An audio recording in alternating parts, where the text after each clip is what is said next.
nice morning this morning. I thought I'd take the 2014 out and give it a little back road drive.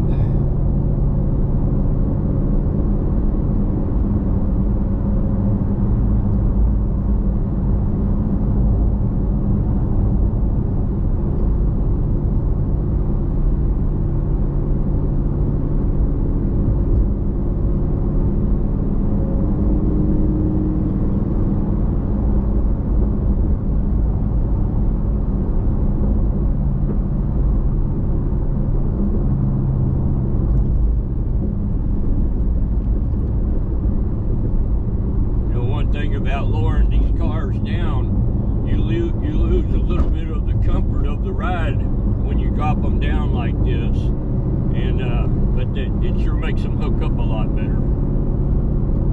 I've got a lot of stuff done to this 14. It's lowered. It has Coney shocks and struts on it, aluminum drive shaft, a RST clutch in it, 47 injectors, a JLT code air intake. It's running on 20-inch rims. I've got the bigger brakes on it, the power brakes on it, and short throw shifter, and it runs really good. It's putting down 410 horsepower and 398 pounds of torque. And how much horsepower do you really want or need on a street car? Well, I tell you, you can get too much, and two things happen. One, you can't seem to stop from spinning all the time, but two, you lose a lot of fuel mileage. I still get good fuel mileage with this car. And the reliability of this car is still really good. It runs good, but yet it's still real reliable. I can get in and go to California right now, or I could go out and race it, you know. It's kind of the best of both worlds. The only thing I have left that I think I'm going to do to it is put a 2018 manifold intake on it, and probably that's about it. I really, that should get me up to about 450 horsepower. I'm already tuned on E85. And so I can go gas or E85. That gains about 20 to 25 horsepower. So that would put me somewhere real close to 480 horsepower and probably about 430 or 40 pounds of torque. And that's about as much as I really want to have on a street car, to be honest with you. I don't think you need much more than that.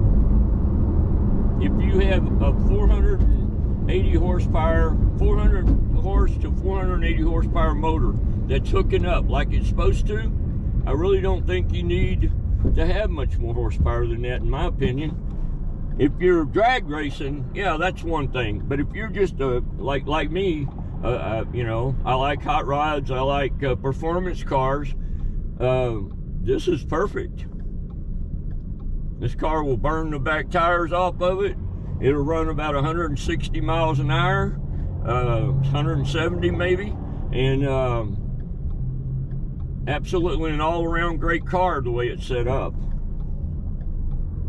Now my 05, I've got cams, I've got a blower on it, I've done all that stuff to it, and you know, and it's pretty reliable. I haven't had any problems out of it, but I have to wonder just how much do you want, you know? How much do you really need is the question.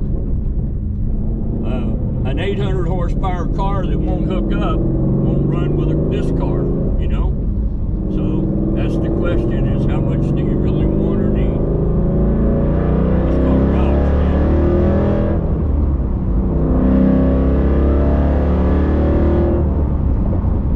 I mean, you know, this car really hammers.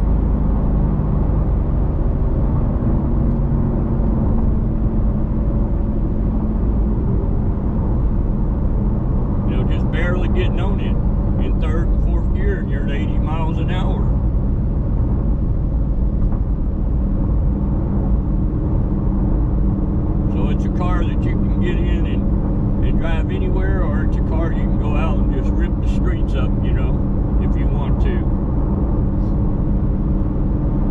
way this car drives. I love the way it runs. I love the way it drives. I think the 14 is probably one of the best years ever made. It was, you know, the track car of the year. It has the Coyote motor in it. It has all the good stuff, and it was still at a reasonably low price. Man, these new Mustangs, they're starting at like 60,000 and up. You know, they're really high.